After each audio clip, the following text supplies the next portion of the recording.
Now let's get it started. Let's get it started. Play ball! Manchester United lost against Nottingham Forest again in the Premier League after losing the first leg or the first game against Nottingham Forest this season. This is the back-to-back defeat for against Nottingham Forest. This is in Amorim. Again, he has not found a way to stable this Manchester United side. They lost considered in the 5th minute of that game. It was interesting because Elanga ran from his own box to Manchester United, but nobody could even find him or collect the ball from him. He just ran straight from his own box to their own box and just scored that goal. An easy goal for him. Amorim has a whole lot of work to do in that game. For Nuno is in just in the blink, just one step to qualify for the Champions League. Is going to be a huge thing for him to do. If he achieves that this season, is going to be, they should give him coach of the year if you ask me, if he qualify for the top 4. But in this game, what is wrong with Manchester United? Because they played well. Or depend how you see playing well. They had about 20 plus shots in total. They had about almost 6 or 7 shots on target. I can remember this header for Harry Maguire that he missed in the couple of minutes at the end of the game. But in general, they just need to buy and rebuild. There is nothing to talk about this Manchester United. Just need to sell these players, buy your own players, and just rebuild, because small progress, but they need to actually rebuild. You know, the problem with Manchester United is 3 steps forward, 5 steps back. That's the problem with the squad. You know, you get a result against a Liverpool, you get a result against a City, and then you go and blow out the rest of the games in losses that are not required. You know, somebody said something that why couldn't they just have settled for a draw? When I said that Manchester United were going into this game as the underdog, a lot of people came out and said, how can you say that Manchester United is the underdog? But then it shows that you're out of touch with reality if you feel that they can beat this Nottingham Forest that took 4 points from Liverpool. Off Liverpool. It's crazy, man. You know, and on the night, for all the talk about 20 shots, for all the talk about 6 on target, for all the talk about Maguire being the lone man up front, for all the talk about all the plaudits want to, use to whip up sentiments about Manchester United, they had a flat performance, a disappointing performance, and they couldn't break Nottingham Forest down. For all the attempts tried, nothing worked at the end of the day. Now, so what do you think of that game? Who do you think is at fault? Did Manchester United not play really well, or probably the tactics of Nuno? Because at some point in the first half, when Aina was injured, he had to introduce another centre back, introduce another wing back, change his formation just to defend and steer that game. He's a tactical coach. Now you asked me who was at fault in the Man United setup. Yeah, none of these things played a part in it. None of the Nuno's experimental Santos tactics. None of the players in Man United, did they play well? Yes. Did Nottingham Forest defend well? Yes. But Man United clinical on the night? No. Because they had more of the passes, they had more of the ball, they have more of the performance. Because I keep saying it, when this man came in, you lose the ball in attack, you see players strolling backwards. You see players walking back, not even strolling, they are walking. Like as if they are talking. You know when you're on a phone call with your babe and you're like, babe, what's up? And I just want to hear your voice. That kind of thing. That's why you see players walking like they're like on a love call. But under Amorim, you can't walk back. Once you lose the ball, you're sprinting backwards to defend. And we saw that last night for the game. I'm not going to say they didn't play well. They played well. Just that luck was not on their side. And for luck not being on their side, they created all the chances they could create. They got all the passes they could get going forward. But they were not finishing enough chances. And you see Garnacho running into brick wall. I keep saying it. If you play Garnacho off the flanks, make sure he's passing the ball at when due. Not running into brick walls, trying to complete 1 or 2 dribbles. You get? And for me, Amorim in this game, substitutions, he got the substitutions right. When you took out Bugatti for, you take out the defensive midfielder for an attacker, I feel like, okay, fine, this is... Move Bruno Fernandes back to the midfield. This is one of those games. And when you took out, you don't take out a young player for an old player. You take out an older player for an older player.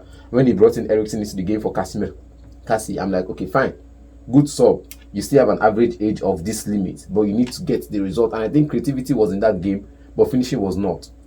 Okay, but in general, if you look at that game, the striker is still the problem. Since it started, no goal. They introduced Højlund, no goal.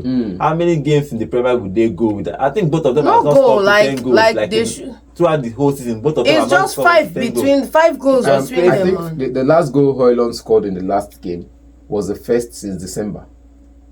From December till this last one he scored in the last game. And everybody started singing Højlund is back. I don't believe Højlund is back. Now, at that, at some point, I feel like it's good, a confidence booster for him. I'm like, confidence booster. What if you meet a team like Man City? You meet a team that's defensively sound.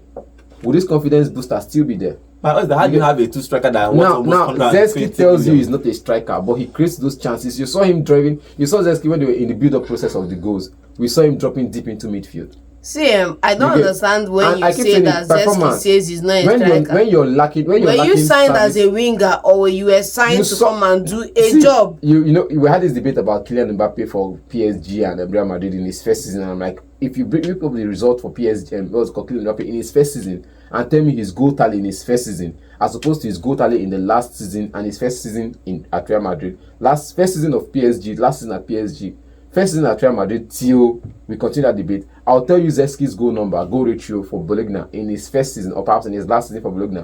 He didn't cross the 16 goal mark. So what I say, man, you should have patience with him next season. That's what I'm saying. Zeski did not cross the 16 goal mark. And he tells you for himself that he's not a striker, he's not a 10, he's not a 9. So, man, you wasted money signing me. And wait, I told you this before the season. I told you this in the early stage of the season, and you said I cannot use one person as a yardstick for all. And I say, fine, get me the numbers. I'll do the calculus. I'll do the calculations for you. How many times? I'll still say it again. I'll say it again on this show. So as I end the season, you know that anything I say now, maybe sentimentally or as a conspiracy theorist. How many times have you gotten a striker and out 9 from the Serie A that came into the Premier League and did wonders? What I'm asking is not necessarily about doing wonders or not doing wonders. Whether I say that he's a 9, is not a 9. But if you look at the caliber of player, he's a Rooney type of player. He creates chances for other players. He's a Rooney type of that means you are a forward. I'm not saying he's not a forward. Forward scores goals. Thank you. At some point. Or forward creates chances. They create chances. Or forward have an assist. But what I'm saying is that in this game last night, game last night, he created chances. Do you see what I'm saying? Forget about that one. That's not what we're talking about. What 2 strikers in your team? What 150 million? But they're not scoring you goals. Yes. Now they are not even getting assists. Zeski got assists. He got chances created. But I keep questioning the fact that the person who is going to be the 9th person, the number 9 up front, is not getting service. But they when he was playing as number 9, how many services did he get in the box? That's the question. So he had to drop. He was forced to drop into midfield. Saying that it's a system problem. It's a system problem for Man United. I disagree with because even when Højlund was there, he wasn't getting service up front. I said this on the show, and even at some point, John had to come back and say, "Oh, the guy was not getting service." I disagree with you. You can't call it a system problem when you, as a player yourself, you cannot do the fundamentals. If you do the fundamentals, you get the goal. QED. You cannot do the fundamentals. You cannot camp. You cannot wait for the ball. You want to come back. Even when they camp, come back and collect ball. Progress now. In two scenarios where they camped, Harry Maguire was camping alongside Højlund. Now Harry Maguire was camping alongside Højlund. How many crosses went in?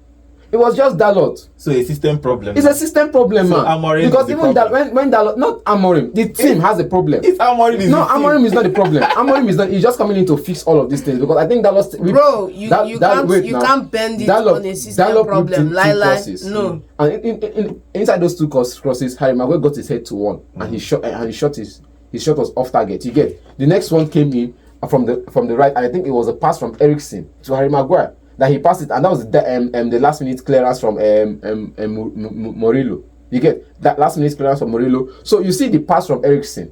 You get when these players are available, there's the pass into the channel, not the pass to the flanks. Where does Ahmad get his goals from? Where does Ahmad get his goals from? The flanks, and it's not available. This is a system problem. Where does Ahmad get his goals from? The flanks.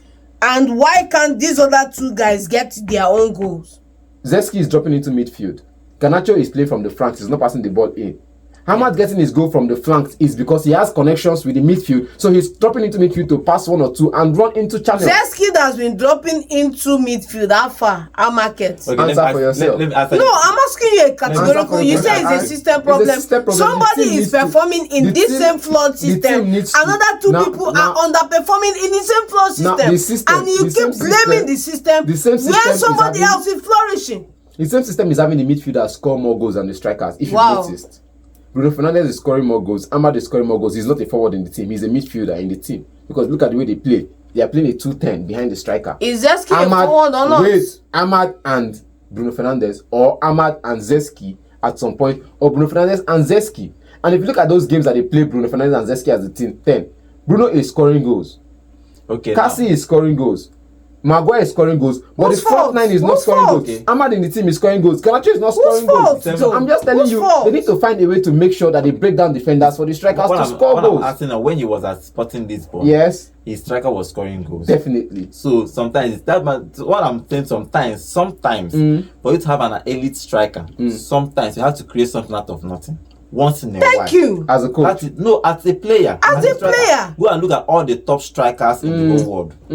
That means for me, I'm thinking if you ask me, they have both of them are average players. They should sell one of them and buy an elite striker, because you not keep depending on services. Sometimes the team will play back. For example, look at top players like Kylian from Ronaldo. Those people can get mad and say, what's that happen here? Give me this ball, make I just do one magic for this field. No, those people didn't start as Elanga did that yesterday. Elanga took the ball single-handedly from box to the other box with 3 players on him and scored a goal. 3 players on him from one box to another box, and he scored the goal. And you will not come and tell me that Zeski is 9.5. Bro, you will get excuse till you die. You don't get nothing you want tell me. So person when no one perform, no go perform. QED. If you're a Manchester United striker, I'm asking this question. Do you think that, for example, they should allow these 2 players to be at Manchester United as their striker next season, or they should sell one? Sell both. He's not played as a striker most times because he's played as a 10. Most times, yes. Most times he's played as a 10 in the team. So if he's been productive as a 10 in the team, why sell him? So what's his productivity as a 10? I leave the 2 of them. What's his productivity as a 10? Not coming in as a striker. How can I leave both of them when both of them are costing me over 500,000 pounds a week? 2 redundant players who are not performing. If you say you are a 10, show me your assist. Show me your goals. What about Nuno? Nuno is qualified for the Champions League. He's obviously going to qualify for the Champions League. He has done with the way he set up this team, the way he reads the game. Like, for example, I was saying that he had to remove an attacker and put in a defender around 40 minutes to defend and probably try to counter, because probably he knows that Manchester United will come out. Generally, Nuno has done well, and I think he deserves to play Champions League next season. Even before the goal from what's it called, from Nottingham Forest, Man United were attacking. You get that run from Elanga was one of those telling moments that, okay, fine, we need to hit Man United on the break, and this is our moment.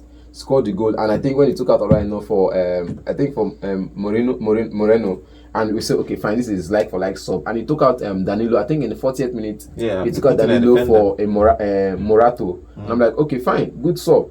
Defensively, you're sound. Midfield, you're sound. In midfield, you've locked up shop in midfield. Let me be honest with you. And you saw those defenders coming to the intercepts, and even the last minute kick. I will still say its name again, saving the 3 points for for Nottingham Forest. Murillo, and saving that 3 points for them, making that last minute clearance from touchline. I feel like with this way he set up the team to play, he has done a good job. Coming into this season, he's one of those managers that you know that, okay, fine, this is how I want my team to play. This is how I want my team to be structured. Going forward, you play like this. Coming backwards, everybody is defending. And if you look at that game, whenever they lose the ball, the striker is running back to defend for them. John, if you look at that game, Nuno, truthfully, he's supposed to play Champions League next season. You know, I think Manchester United can have a lot to learn from Nuno Espirito Santo in this encounter. You have a lot to go learn from that man, because you've seen Manchester United, for all the hype and all the talk about the team, what they've done, the other one is history. Look at the bare fundamentals. And sometimes I wonder how Amorim reads the game. Sometimes I wonder the decisions they make and the players they let play on the pitch. But that's for another day. Nuno Espirito Santo has deserved every success he's getting this season. And my only hope is that he's able to sustain it next season, because they will come back and say that it's a one-season wonder. It's a fluke. It happens. You know, it's fine, but it happened to Newcastle, and after the first year of Champions, they didn't qualify for next season. But at least qualify first, and next year we'll talk about what happened next year. But in this particular game, he has done well with Nottingham Forest. Nuno has done well with Nottingham Forest, beating Manchester United, home and away in the league. It's going to be a very, very good season for him. He's going to qualify for the top 4. Hopefully, just 8 games remaining. If he wins probably a couple of games, now maybe 4 or 5 games, he will be there. He will be singing the Champions League anthem at Nottingham Forest next season. But in this particular game, Amorim needs to go back and fix whatever it is. It's going to be a big summer for Amorim and Manchester United. We will see if they're going to sell these two strikers, or if they're going to add to to both of them to complement them. But we'll see what Amorim is going to decide at the end of the season.